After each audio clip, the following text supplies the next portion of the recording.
For me, I see action learning as definitely what Revan said it was about. He tried not to define it too precisely, but there were certainly some essentials. So he said it's about starting with a problem or an issue. So there has to be a real problem. It's not we're going to get round as a group and just sort of have a group hug or support each other without, an away day. Yeah, no, we need to bring a real issue. Yeah. There needs to be so if you read any of his case studies and the work he did, there was always an organizational imperative, whether it was to improve productivity or efficiency or to help the society or whatever it was. Sure. And then it was about questions. So in any action learning process, we need to use questions, and I've kind of institutionalized that with a Is that about making it less random, less abstract, less real? It's about starting with the reality. Yes, it is about. So I use the sort of metaphor of sky, ground, and underground.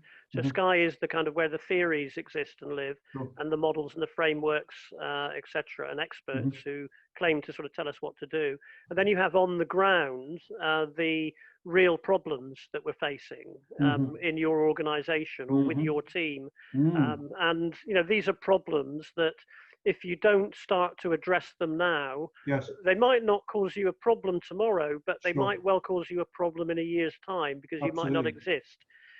So identifying what Revan's differentiated as problems, as distinct from puzzles, is part of this process. So if you start with a problem, that becomes the focus for some work that needs to be done on it, and the learning, if you like, the learning process will follow the action learning process around the problem. So the theory follows the action. Part of action learning and part of Reg's approach is that, as you say, he makes it seem seductively simple. Of course it is, but even working cooperatively, collaboratively on reality is massively beyond a lot of organizations. Well, it's also a challenge which is exacerbated by the fact that we tend to take organisations and deconstruct them into different silos or chimneys, if you like, and therefore create barriers. So immediately you define different professions or different functions.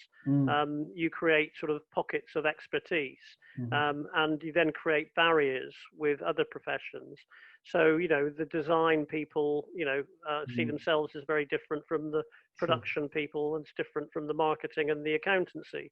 So, again, what Revan's recognized, I guess, was the benefit of bringing genuinely diverse groups of people together. If we could set the framework up and the context so that people are willing to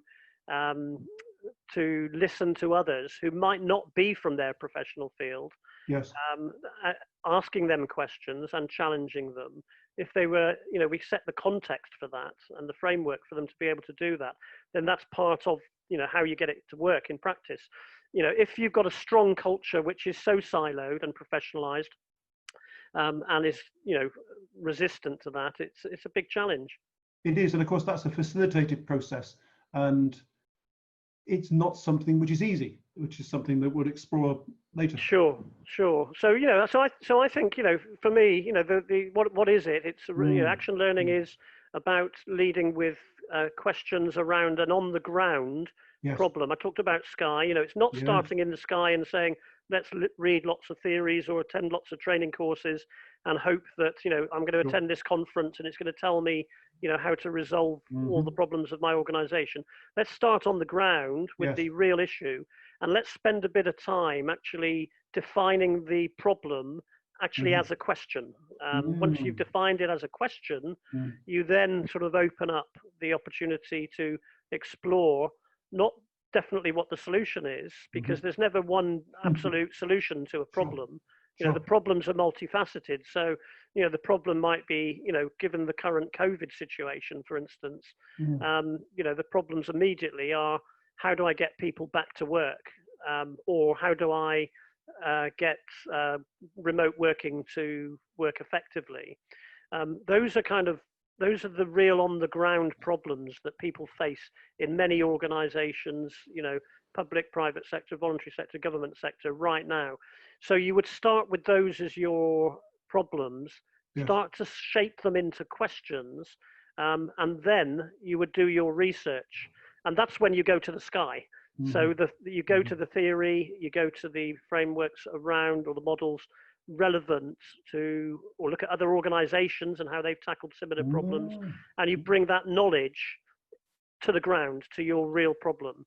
With the help of your learning set, you then formulate some plans to take action. And there is kind of one other aspect to this metaphor of sky and ground, and that is underground. So underground, in most organizations, there is a lot going on, and these are quite important sort of forces around, you know, the values, the culture, the behaviors of people, what people really think and really feel. And, you know, I think if you're working in an organization development sense, which is, you know, how I see action learning, I don't see it as a training method. I see it as an organization development tool.